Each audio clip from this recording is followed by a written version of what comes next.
Hello guys, welcome back to Gyani classes. आज का इस वीडियो लेक्चर में हम लोग डिस्कस करने वाले हैं किसके ऊपर, principle of inheritance and variations के ऊपर। एक्चुअल में ये चैप्टर को हम लोग शॉर्ट में भी कहते हैं जेनेटिक्स।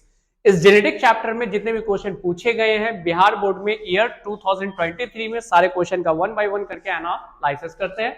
तो मैं बोर्ड के सामने आपके सामने क्वेश्चन लाना चाहता हूं और टोटल 5 ऑब्जेक्टिव क्वेश्चन पूछे गए और ये पांचों ऑब्जेक्टिव क्वेश्चन आप सॉल्व करके देखोगे एंड देन फिर हम लोग मिलाएंगे कि कितना आंसर आपका सही होता है। आई होप सो कि आपका सारा आंसर सही हो। चलो आपका टाइम स्टार्ट होता है अब। टिक टिक टिक टिक टिक टिक टिक टिक टिक टिक टिक टिक। टाइम खत्म गाइस, आपने जो आंसर बनाया है। चलो हम लोग मिला लेते हैं। कुछ मिनट का वीडियो है, सिर्फ और सिर्फ ऑब्जेक्टिव क्वेश्चन है। पहला क्वेश्चन कहता है crossing over is characteristic of which stage. इनमें से क्रॉसिंग ओवर किस में होता है मैं आपको बताता हूं। क्रॉसिंग ओवर के लिए आपको एक सेल डिवीजन याद रखना पड़ेगा and the name of cell division is called meiosis. Meiosis में प्रोफेज होता है, मेटाफेज होता है, एनाफेज होता है, टेलोफेज होता है। यहां पर जो प्रोफेज होते हैं उस प्रोफेज में टोटल 5 सब फेजेस आते हैं, जैसे लेप्टोटीन, जाइगोटीन, पैंकीटीन, डिप्लोटीन और डाइकाइनेसिस। वैसे याद रखने का एक छोटा सा कॉन्सेप्ट है, अगर आप इसको समझ गए तो आपको याद हो ही जाएगा। Leptotene, zygotene, pachytene, diplotene, diakinesis. तो सर ये कॉन्सेप्ट था, नहीं कॉन्सेप्ट अब मैं बता रहा हूं। क्या है कॉन्सेप्ट? लटकते जुल्फों पे दो दीवाने। याद हो गया?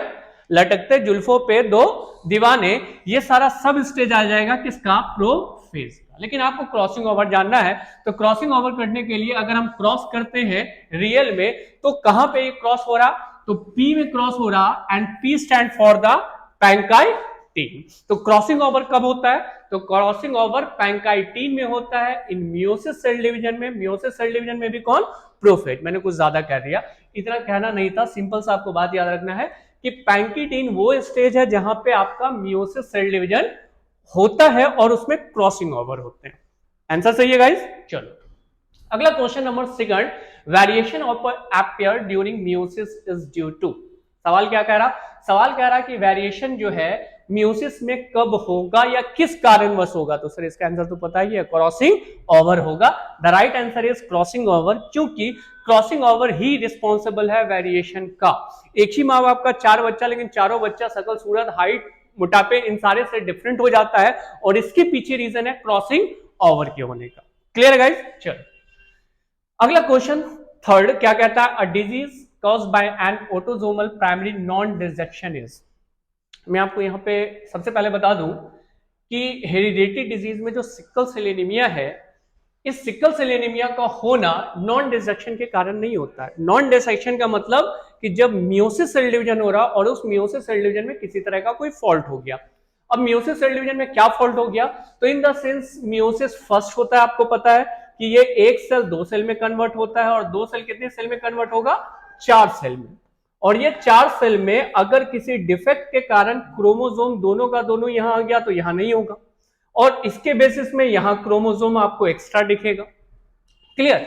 देखना, मेरी बात समझना। यहां पे मैं क्या कह रहा हूं? मैं ये कह रहा हूं कि वो डिजीज आपको खोजना है जो ऑटोसोमल है, और ऑटोसोमल में क्या हो रहा है? Non dissection. तो एक बात याद रखिएगा कि नॉन डिसेक्शन में आपका क्रोमोसोमल डिसऑर्डर होता है। कौन सा डिसऑर्डर होता है? क्रोमोसोमल डिसऑर्डर, ना कि मेंडेलियन डिसऑर्डर। और sickle cell anaemia Mendelian disorder है, इसलिए मैं काट रहा हूं। हो गया? कट गया। दूसरा क्लिनीफेल्टर, टर्नर और डाउन सिंड्रोम। अब कैसे सेलेक्ट करेंगे? अब ये सेलेक्ट करेंगे कि बेटा ये ऑटोसोमल। ऑटोसोमल का मतलब क्या हुआ कि जो किसके कारण हो? तो ऑटोसोम वाले जीन के साथ, ना कि सेक्स क्रोमोसोम वाले जीन के साथ। तो क्लिनीफेल्टर सिंड्रोम और टर्नर सिंड्रोम दोनों रिलेटेड है किस पे? सेक्स क्रोमोसोम का, चाहे तो बढ़ना चाहे तो सेक्स क्रोमोसोम का घटना।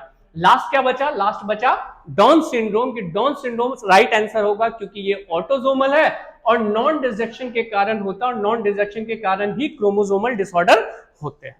सही है? और सिकल सेल एनीमिया कौन सा है? मेंडेलियन डिसऑर्डर, और उसमें नॉन डिसेक्शन नहीं होगा। क्लियर है गाइस? तो हमारा राइट आंसर आपको पता हो गया कि the right answer is down syndrome. Next है, which of the following is not a heredity disease. इनमें कौन सा हेरिडिटी डिजीज नहीं है? हेरिडिटी डिजीज वो जो पेरेंट्स है उसके प्रोजेनी में जाता है, मतलब जनरेशन टू जनरेशन वो चला जाए। वैसे डिजीज को हेरिडिटी डिजीज कहते हैं जिसमें आपका मेंडेलियन डिसऑर्डर आता है, क्रोमोसोमल डिसऑर्डर आता है। डिजीज का खाली नाम याद रखना, काम चल जाएगा। हीमोफीलिया पढ़े हो? हीमोफीलिया ब्लड जब क्या होता है कि हाथ पैर कटता है तो ब्लड कंटिन्यू लॉस होता है, दैट इज कॉल्ड हीमोफीलिया। और हीमोफीलिया एक हेरिडिटी डिजीज है। थैलीसीमिया ये भी ब्लड से रिलेटेड है। सिस्टिक फाइब्रोसिस ये भी आपका हेरिडिटी डिजीज है। तो बचा कौन? The right answer is cretinism. ये क्रिटिनिज्म जो आपके पास नजर आ रहा है ये कोई हेरिडिटी डिजीज के कैटेगरी में नहीं आता। अगर हेरिडिटी डिजीज का नाम आपको पता है तो आप within a second answer बनाओगे। I hope so. कितने लोगों का 5 to 5 आंसर सही हुआ है ये कमेंट में जरूर हमको बताना, क्योंकि पिछला जो वीडियोस अगर आपने देखा है तो इसमें आपको 100% हेल्प मिला होगा। और इसके अलावा जो हो सकता है, मतलब 5 ऑब्जेक्टिव ही क्वेश्चन पूछा है, इसलिए सब्जेक्टिव था नहीं तो मैंने एक्सप्लेन नहीं किया, और बाकी का जो इसका सब्जेक्टिव है वो मॉलिक्यूलर में है। तो नेक्स्ट वीडियो हमारा ये है मॉलिक्यूलर। तो आज के लिए guys thank you and bye.